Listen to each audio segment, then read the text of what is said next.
Hello guys, আসসালামু আলাইকুম। আমি আজ আপনাদেরকে নিয়ে এসেছি মালয়েশিয়ার একটি অন্যতম সুন্দর স্পোর্ট কেন্দ্র, পর্যটক স্পোর্ট কেন্দ্র।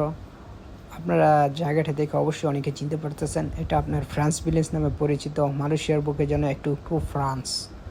তো এখানে আপনার দেশ বিদেশের অনেক পর্যটক ঘুরতে আসে এই জায়গাটিতে। প্রায় অনেক সুন্দর জায়গা। এই জায়গাটি মূলত ফ্রান্সের আদলে গড়ে তুলেছে মালয়েশিয়ায় পাহাড়ের মাঝে। অনেক সুন্দর দেখার মতো।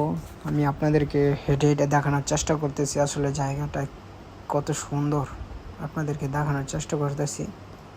এই যে ভিতরে আপনার বড় বড় সুন্দর সুন্দর রেস্টুরেন্ট গড়ে উঠেছে। আপনার এখানে বাচ্চাদের খেলনা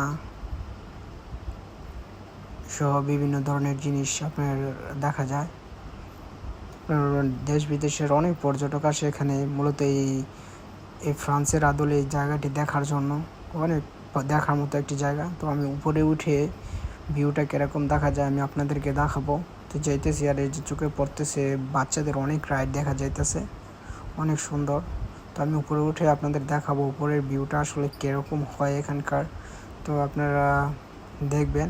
এখানে আমাদের দেশি ভাইরা কাজ করে দেখে আমাকে ডাক পারতেছে, ভাইয়া আপনি কি বাংলাদেশি? আমি বলছি হ্যাঁ বাংলাদেশি। তো এখন আমরা উপরে উঠবো, আপনাদের সাথে শেয়ার করবো আসলে এখানে উপরে থেকে এখানে কি একটা সুন্দর ভিউ পাওয়া যায় গ্রামীণ। আসলে এই জায়গাটা অনেক সুন্দর। তো আমরা এখানে 3-4 তলার উপরে উঠবো, দেখবো। হ্যাঁ, আমরা উঠে গেছি অলরেডি। আপনাদেরকে দেখানোর চেষ্টা করতেছি। এখানে সুন্দর ঘাস দেখা যাইতেছে। দেশি ভাইয়েরা ছুটির কারণে ঘুরতে এসেছে।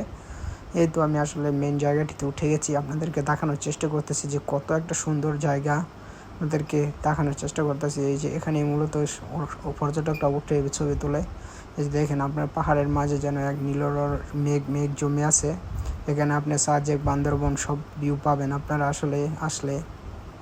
অনেক সুন্দর। তো আমি নিচে নেমে গেলাম। তো বাচ্চাদের রাইডগুলো দেখে আমার অনেক ভালো লাগলো। তো ভাবলাম আপনাদের মাঝে শেয়ার করি। তো আমি অনেকক্ষণ ঘোরাঘুরির পরে ক্লান্ত হয়ে গেছি, যাওয়ার পালা। তো আপনাদের সাথে শেয়ার করলাম ভিডিওটা। আপনারা লাইক, কমেন্ট, শেয়ার দিয়ে আমার সাথে থাকবেন। সবাইকে ধন্যবাদ। আল্লাহ হাফেজ।